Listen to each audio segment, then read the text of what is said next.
I'm talking to Michael Rhodes, best-selling author and international spiritual teacher for now over 20 years. Welcome to Berlin, Michael. You've come quite a long way from Australia, and we're happy to have you in this wonderful city this year. I hope you're enjoying your time. Thank you very much, Mark. Michael, I'd like to go through a number of questions with you on your teachings. Let me start with sort of a broad question. What is your core message? What is most important to you that you want to make people understand? That's a good question.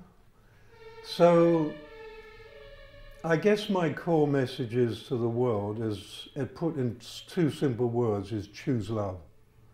So what I'm saying is, in every moment of our life, we are creating the direction and the content of every moment of our life.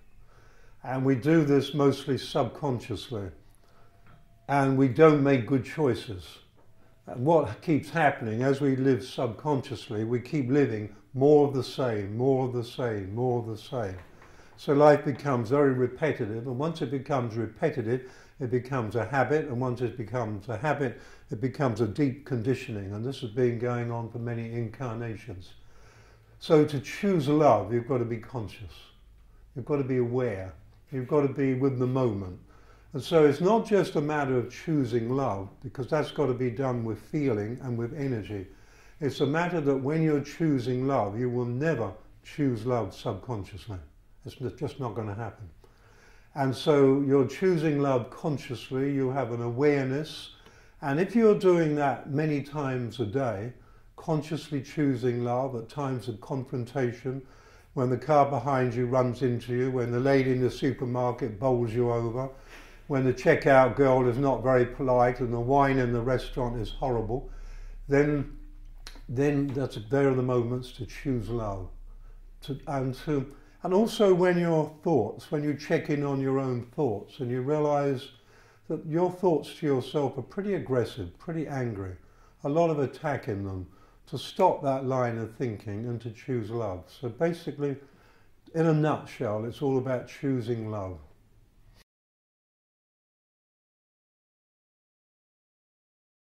Going the other direction. There's nothing to fight there. You just become conscious and make better choices.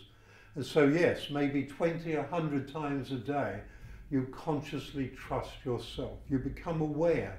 Am I trusting myself? In your conversation, is my conversation speaking of trust? And if it is, wonderful. But if you find yourself suddenly lapsing back into old conversation modes that are putting you down, which is so common. You know, our conversations put us down. We live that conversation. You don't sort of see people meeting in a coffee house. Oh, hello, glorious. Have you seen how magnificent I am today? I mean, it's just, oh, how are you? Not bad. And that's it. That's the beginning of a conversation. It's not the highest start. And I'm not criticising that, but we put ourselves down subtly, subconsciously, and constantly. And basically that doesn't work. You know, that's how I look at life. Does it work? If so, keep doing it. If it doesn't work, stop doing it. Like self-criticism, does that work? You know, one of my funny little things I do when I'm talking to a crowd of people, I say to them, I want to prove to you, it takes me very little time, that you're all insane. So of course they laugh. I say, okay, well, we'll do this. So does anybody here, put your hand up if you never criticise yourself, put your hand up. Nobody ever does. And I say to them, okay, second question, does it work for you? Does it improve your life? Nobody ever puts their hand up because it doesn't. Third question, have you stopped doing it? Which of course I haven't. That was in the first question. And I tell them, if you look up a dictionary or an encyclopedia, you'll find out that insanity is measured by if you keep doing something that you don't know doesn't work, but you keep doing it expecting better results, or you ignore the fact that it doesn't work and keep doing it. That's a form of insanity. So most of humanity is, well, you're bumbling along toward insanity, and it does not work.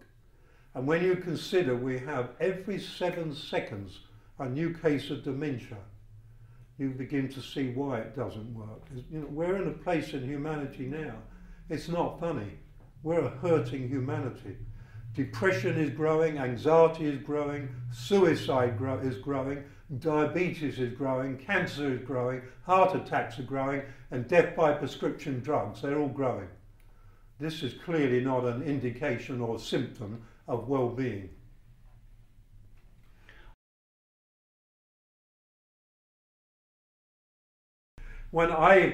So we'll go back, when I became enlightened, I found myself sitting on what I now describe as a plateau of enlightened complacency. Isn't that a lovely expression? Plateau of enlightened complacency. I think I sat there for 2 years until I sort of realised, hey, I'm not going anywhere.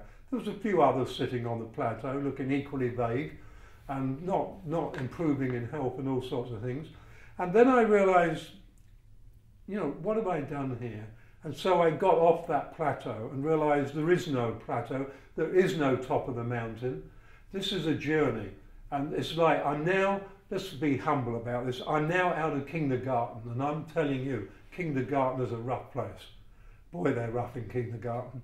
And when you come out of kindergarten, it's much more peaceful and much more gentle.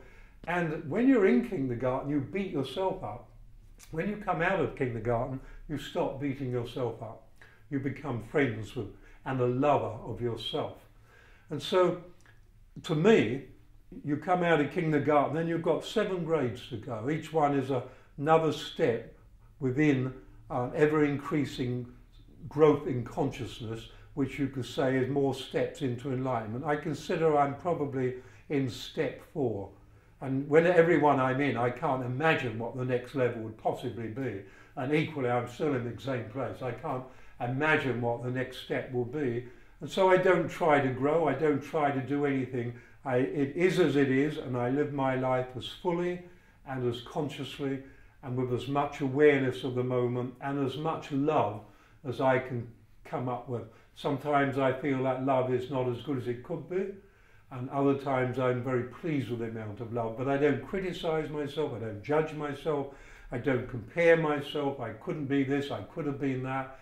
It is as it is, and that's the place of growth, that you can accept yourself and knowing it's okay.